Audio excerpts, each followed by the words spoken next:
لە ژێر دروشمی محەممەد درودی خوای لەسەر بێت یەکمان دەخات و کەرکووکیش کۆمان دەکاتەوە.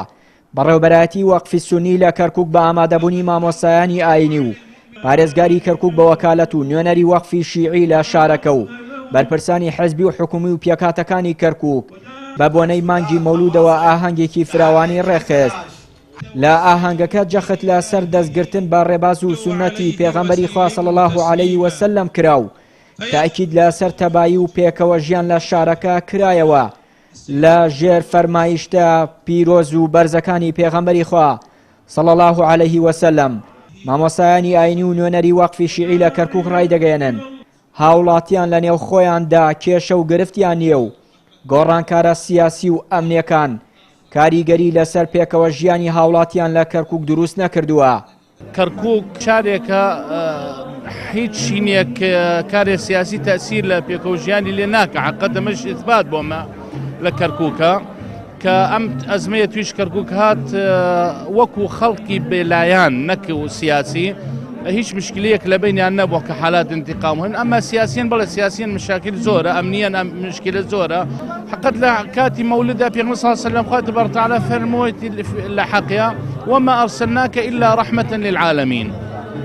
نموذج أبو بشريات، نموذج أبو تعايش، نموذج أبو إنسانيات.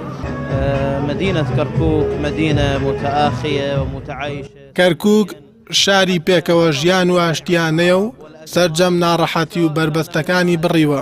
هیچ کام لە کێشە سیاسی و تایفی و نەتەوەیەکانی کاریگەری لەسەر پێکەوە ژیانی ئەم شارە نەکردووە.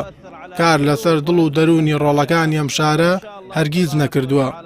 بە پشتیوانی خوددا ئەم شارە بە نمونەی پێکەوەیان و دۆخی ئاشتی بۆ هەموو شار و ناوچەکانی دیکە دەمێنێتەوە بۆ ئەوەی وەکو جوانترین و باشترین پند لە نێوان گەلان و عێراق بهێنرێتەوە کە شارێک بووە زۆرترین پێکهاتەی تێدا بووە لەگەڵ ئەوەشدا پێکەوە ژیانێکی جوانیشیە بووە.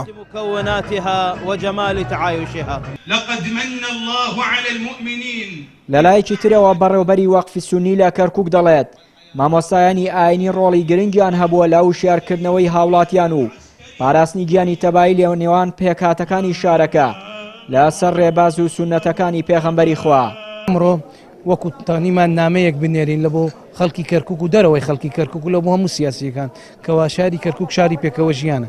ئیمڕۆ مامۆستای ئاینی لە کەرکووک ڕۆڵێکی زۆر بەرزی هەبوو خاستەن لەو زوروفە ئێستا پێشان قەدیمەن لە هجوومەکانی داعشەوە لە تەغییری وەزعی سیاسی لە کەرکووکە ڕۆلی مامۆستای ئاینی زۆر گەورە بوو. دەورێکی زۆر و گەورەیان هەبوو کەوە بتوانن ئەخلاق و صفاتی پێغەمبەر عکسکەن بۆ خەڵک و باسکەن چۆن پێغەمبەر تەعاملی دەکرد لەگەڵ غەیری موسلیمین، چۆن پێغەمبەر تەعاملی کرد کەوا لەسەر ئەساسی دەوڵەتی مواتەنەیکان لەسەر ئەساسی پێکەوە ژیان لە بینی هەموو نەتەوەکان. لە سەرجەم بۆ نەویاد و ئاهەنگ و کۆڕ و کۆبوونەوەکاندا سیاسیەکان جەخت لەسەر تەبایی و پێکەوە ژیان دەکەنەوە لە شارەکەدا. بەڵام هاوڵاتیان دەڵێن پێکاتەکانی کەرکووک گرفتیان نییە و سیاسیەکان لە بەرژەوەندی خۆیان کێشەیان لە نێوان دروست دەکەن.